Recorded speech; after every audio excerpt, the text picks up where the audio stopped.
Hello दोस्तों, स्वागत है आपका हमारे YouTube channel health tips Rohit में। आ गए हैं एक और नए वीडियो के साथ। आज हम बात करेंगे कफ सिरप की। तो दोस्तों, इस वीडियो में हम जानेंगे कौन सी कफ सिरप कब इस्तेमाल करनी चाहिए, सूखी खांसी के लिए कौन सा यूज करना चाहिए, बलगम वाली खांसी के लिए कौन सा यूज करना चाहिए, और हफनी वाले खांसी हो उस टाइप में कौन सा सिरप यूज करना चाहिए।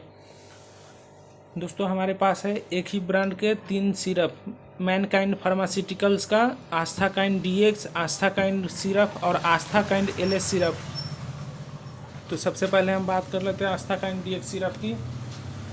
दोस्तों, वीडियो स्टार्ट करने से पहले अगर आप इस चैनल को सब्सक्राइब नहीं किए हैं तो आप चैनल को सब्सक्राइब कर लें और वीडियो अच्छी लगे तो लाइक करें।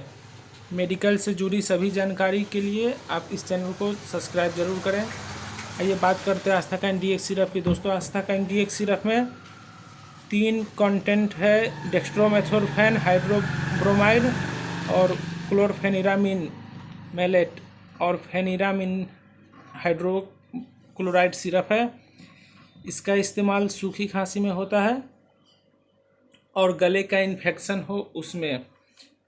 इसका मुख्य इस्तेमाल गले में एलर्जी, जलन, सर्दी जुखाम, छींक आना और सूखी खांसी हो उसमें इसका इस्तेमाल किया जाता है।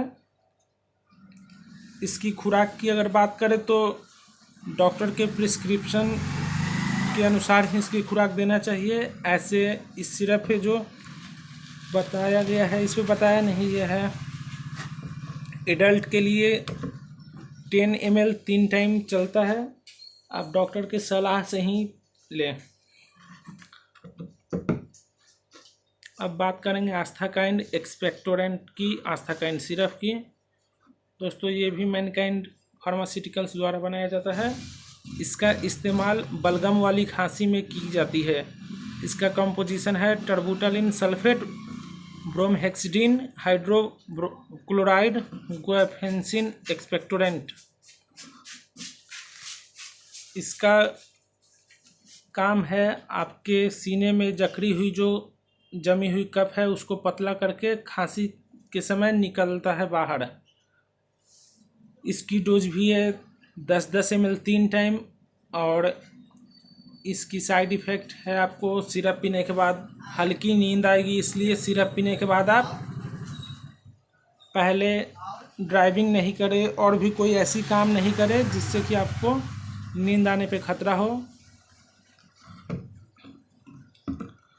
आइए अब बात करते हैं आस्थाकाइंड LS सिरप की। दोस्तों, आस्थाकाइंड LS सिरप एक बलगम वाली खांसी का सिरप है जिसमें खांसी के साथ साथ हफनी भी होने लगती है। उसके लिए ये सिरप है। इसका कंपोजिशन की बात करें तो levosalbutamol sulphate, ambroxol hydrochloride, guaifenesin expectorant है। ये तीनों सिरप की जो साइड इफ़ेक्ट है उसमें एक ही साइड इफ़ेक्ट है, सर में हल्का दर्द हो सकता है, सभी को नहीं होती है, किसी किसी को होती है, और नींद सभी को आती है। इसीलिए इस सिरप को पीने के बाद 1 घंटे तक आपको गाड़ी नहीं चलानी है, या आप देख लें अगर आपको नींद नहीं आती है तब वैसा कोई काम करें।